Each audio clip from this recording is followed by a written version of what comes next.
Let's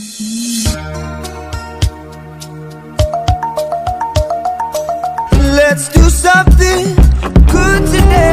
Ooh, oh, you go. Assalamualaikum guys, selamat datang kembali di channel Yugo Khan. Jangan lupa like, komen, dan subscribe. Ikuti perjalanan saya bersama teman-teman untuk berkunjung ke Jakarta Islamic Center. Sip. Iya. Oke guys.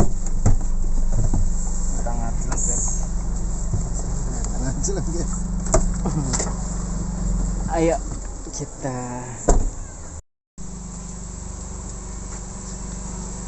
udah sampai di Islamic Center.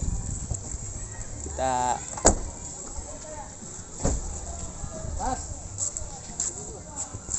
apa tuh?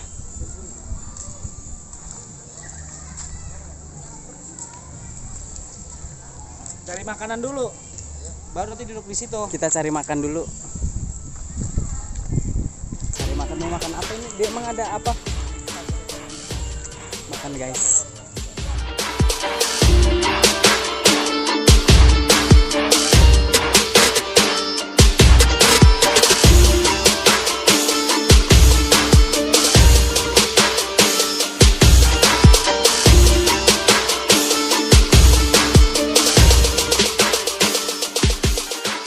Assalamualaikum warahmatullahi wabarakatuh guys. Selamat datang kembali di channel Yugo Khan. Jangan lupa subscribe, like, dan komen serta share video-video dari Yugo Khan. Kali ini kalau kemarin-kemarin kita kan ke alam ya. Jadi kalau sekarang kita sedikit ke kota. Bukan sedikit lagi, kita ke Jakarta. Kita jalan-jalan ke Islamic Center. Islamic Center yang ada di Jakarta Utara. Dan guys, kalau mau tahu ya sebelum di tahun-tahun sebelumnya bahwa Islamic Center ini dibangun di atas areal lokalisasi ya. Nanti kita ikuti terus perjalanan kita, lihat bagaimana kondisi di sini.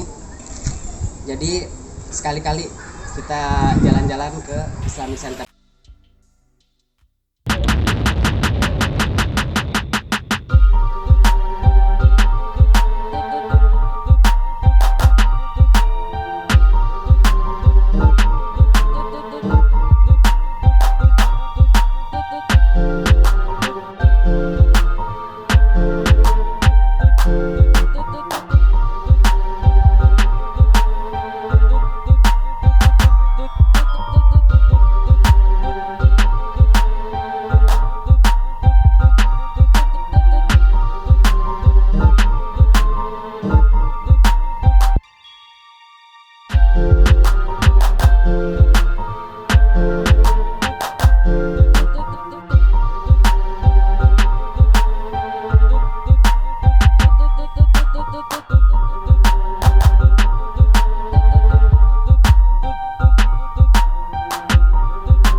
Nah guys, di sini kita tahu sejarahnya bagaimana Islamic Center ini dibangun dan awal-awal ketika bagaimana proses pembebasan lahannya yang sebelumnya merupakan lokalisasi terbesar se-Asia Tenggara gitu ya. Dan ini di sini bisa dilihat di samping sebelah kanan dinding-dinding di Islamic Center di Jakarta Utara ini. Dan informasi ini sangat penting kalau kita kesini harus membaca ini ya, sehingga kita tahu bagaimana sejarahnya awal mula berdirinya Islamic Center ini. Dan di sini ada denahnya ya, ada denah Islamic Center di sini, guys.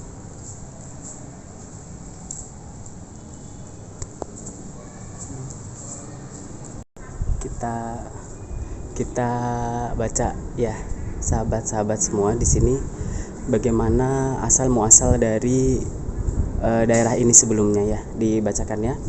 Di sini bahwa Kramat Tunggak ya dahulunya adalah daerah rawa-rawa terpencil jauh dari pemukiman penduduk, terisolir di Jakarta Utara. Bahkan bisa dikatakan tempat jin buang anak.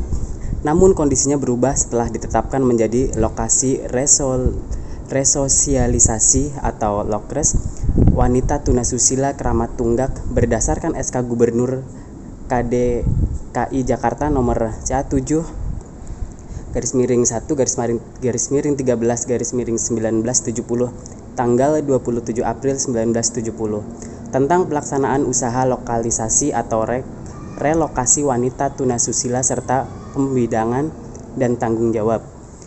Tujuan pendiriannya adalah 1. Memencilkan dan menjauhkan praktek pelacuran dari lingkungan pemukiman penduduk. Yang kedua, membebaskan masyarakat dari pengaruh dan gangguan langsung. Solusi Lokres ini ditempuh oleh Gubernur DKI Jakarta Ali Sadikin untuk mengatasi keresahan yang muncul karena merebaknya fenomena penyakit sosial di masyarakat, di mana pada saat itu di pusat-pusat keramaian, jalan-jalan protokol hingga lorong-lorong sempit banyak berkeliaran para WTS, terutama yang paling ramai di sepanjang Kramat Raya dan Senen. Kita beralih ya guys. Nih. Tuh. Jadi ini seperti ya gambaran awal-awal pusat jajan terbesar bagi kaum hidung belang. Oh gitu. Asia Iya. Tenggara. Oh, jadi di sini pusat maksiat terbesar se-Asia Tenggara. Jadi sebelumnya memang ini sebelum dibangun menjadi Islamic Center itu ini termasuk ya menjadi pusat maksiat terbesar se-Asia Tenggara ya. Lokres Kramat Tunggak yang terletak di Jalan Kramat Raya RW 019 Tugu Utara, Koja, Jakarta Utara dalam perkembangannya mengalami peningkatan fungsi menjadi UPT Dinas Sosial melalui SK Gubernur DKI Jakarta nomor 1659 tahun 1989, yakni 1. Menerima atau menampung WTS hasil penertiban. Yang kedua, melaksanakan rehabilitasi dan pembinaan WTS untuk kembali ke masyarakat. Lihat guys, lihat sahabat-sahabat, ini jadi ini gambarannya dulunya seperti apa, latar belakang dari tempat ini sebelum dibangun menjadi Islamic Center ya. Jadi di sini perkembangan lokalisasi Kramat Tunggak sangat pesat hingga terkenal ke seluruh Asia Tenggara sebagai pusat jajan terbesar bagi kaum hidung belang. Lihat ya. Seperti ini. Kemudian di sini ada dipasang juga proses penutupan Kramat Tunggak. Sini ya. Lihat, jadi keberadaan Lokres Kramat Tunggak selama 30 tahun telah menimbulkan dampak yang luar biasa. Semua aktivitas penyakit masyarakat ada di sana. Kriminalitas yang tinggi, perkelahian, bahkan pembunuhan, maraknya peredaran miras dan narkotika, HIV atau AIDS, dan tentunya menjadi problem bagi generasi muda, serta ketahanan keluarga. Hal ini berlangsung tiap hari di depan mata masyarakat Jakarta Utara yang mayoritas beragama Islam, dan selalu mendapat protes dan demo dari ulama dan masyarakat. Atas desakan para ulama, ormas, dan masyarakat yang kian menguat serta didukung hasil penelitian Dinas Sosial Provinsi DKI Jakarta dan Universitas Indonesia tahun 1996 dan 97 dan 98, maka diterbitkanlah SK Gubernur KDKI Jakarta nomor 495 tahun 1998. Tanggal 15 September 98 tentang penutupan Panti Sosial Karya Wanita atau PSKW Teratai Harapan Keramat Tunggak, Kodia, Jakarta Utara, selambat-lambatnya akhir Desember 1999. Ini ya. 1 tahun menjelang penutupan, diberikan pelatihan keterampilan tata boga, tata busana, dan kecantikan bagi 1615 WTS Lokres Keramat Tunggal ya. Keramat Tunggak yang dibagi menjadi 5 angkatan. Setelah selesai diberi sertifikat dan diantarkan pulang ke kampung halamannya. Akhirnya Gubernur DKI Jakarta Haji Sutioso dengan keberaniannya tepat pada tanggal 31 Desember 1999 melalui surat keputusan Gubernur KDKI Jakarta nomor 6485 tahun 98 menutup secara resmi Lokres Keramat Tunggak. Penutupan ini menjadi puncak kelegalan bagi umat Islam Jakarta. Jadi ini guys. Nih.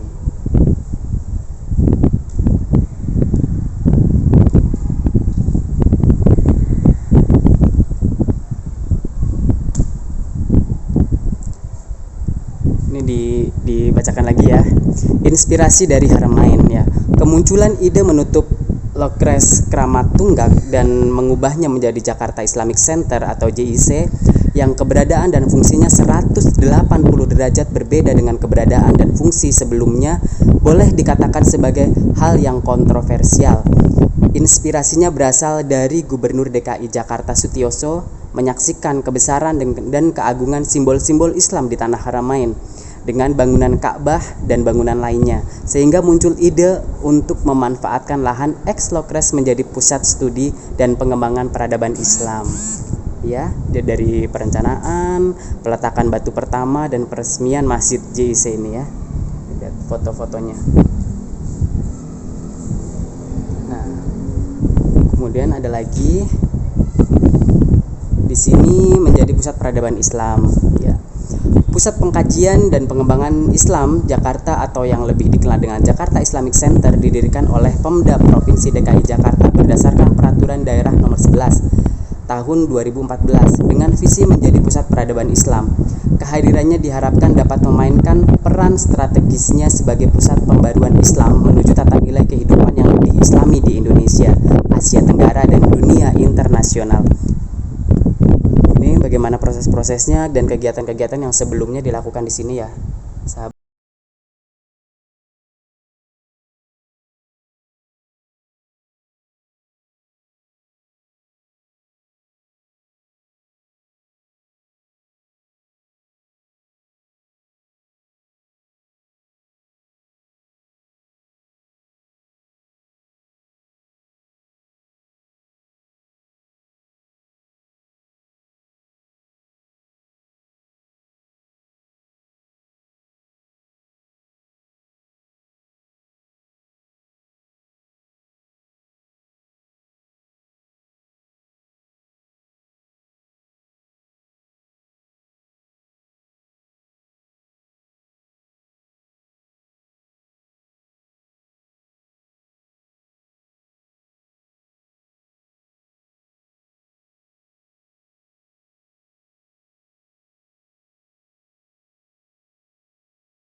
Saatnya kita pulang ya guys. Sudah selesai jalan-jalan kita di Jakarta Islamic Center.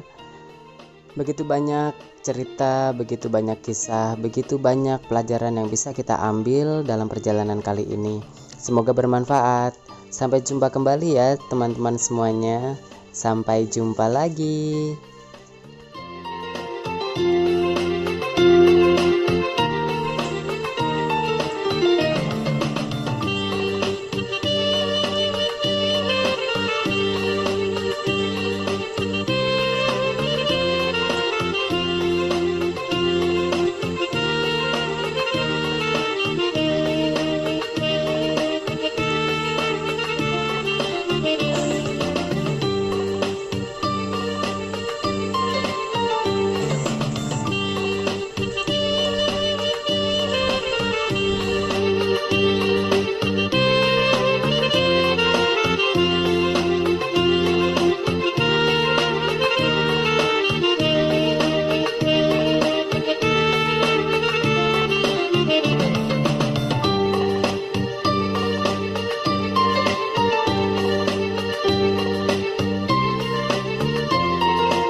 Let's do something